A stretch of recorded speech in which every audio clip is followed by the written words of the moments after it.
Why is it when people say, just do something that makes you happy, you end up sort of unhappy? Because the advice, just do what makes you happy, sounds like it should be quite freeing. Sounds like, oh, a little bit of self-care, or yeah, have a nice day off or whatever. It's almost like permission to stop forcing yourself to do something that you don't want to do.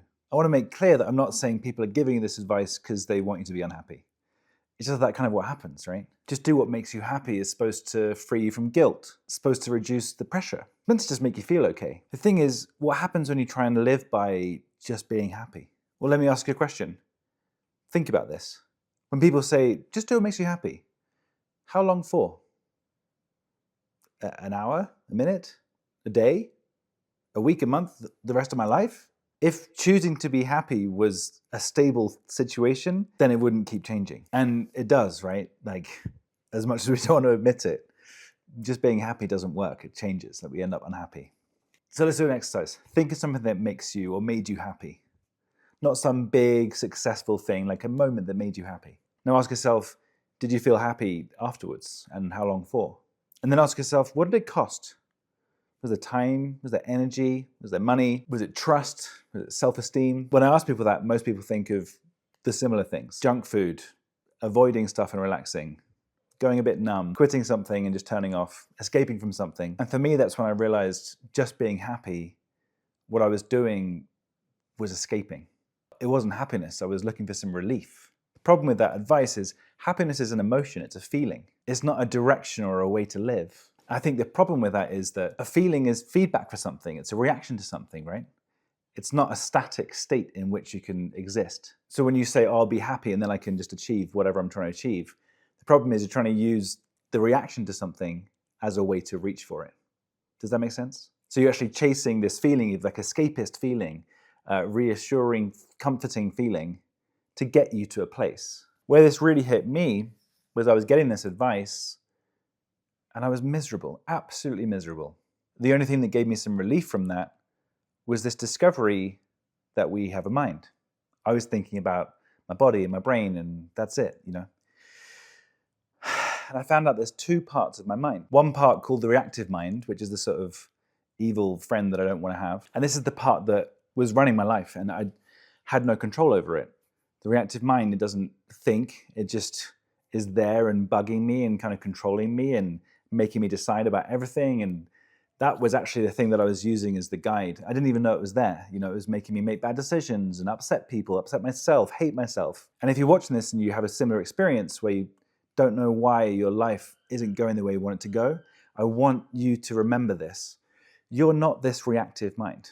There's another part called the analytical mind, and that's you.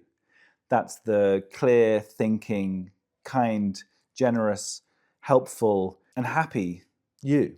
The reactive mind is just there to survive and irritate us and annoy us. And we didn't even know it existed until pretty recently. So let's dive into it a tiny bit more. So we have this reactive mind, okay? That's the mean, evil part of everyone. Then we have the analytical mind, and that's me, that's you, that's all of us. But the analytical portion of us is hidden under this reactive mind. You know, if someone has ever said to you, you know what, dude, just do something that makes you happy. And you have this feeling of like, well, I don't know what to think about or what to do. That's all from the reactive mind.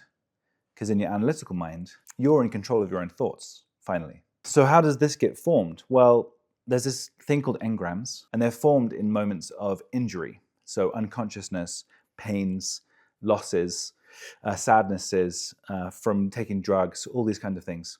And the crazy thing is we thought for so long we could just get over it. Some big pain would hurt and we'd just get over it. Some big loss would happen and we'd be able to just get over it. You trip on some drugs and you just forget about it. What I now know is all of that is stored over here in the reactive mind. Think of it like a filing cabinet.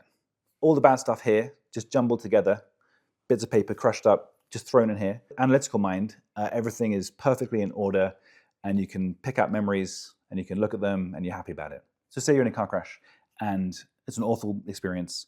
You go slightly unconscious for a second, you break your leg, all kinds of stuff happening. There's lots of sounds, lots of noises, lots of sensations, smells, whatever. Every single part of that is just jumbled together and chucked in this filing cabinet. What then happens later in life, if you're in a situation that's similar to that, say you hear a car crash nearby, your reaction to it is triggered by the reactive mind.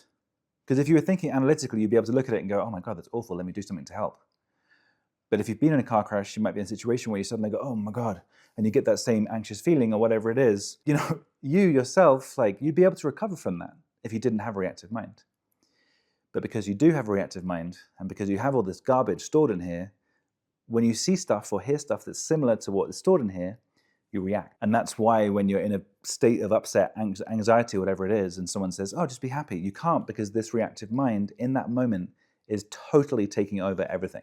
And oh my God, when I realized that was true, I experienced so much relief, because the way I behaved for such a long time finally made sense. And you might be thinking, okay, cool, what the flip do we do about this? Well, there's a book called Dianetics. In that book, it's described a therapy that's incredibly precise. And what it does is it actually targets specifically these engrams, these moments, and all this nonsense that's stored in it, and takes away its ability to trigger you, to impact you, to affect you, and renders it kind of powerless. And it's not like you're erasing those memories and they disappear and delete part of yourself forever. That's not what's happening at all.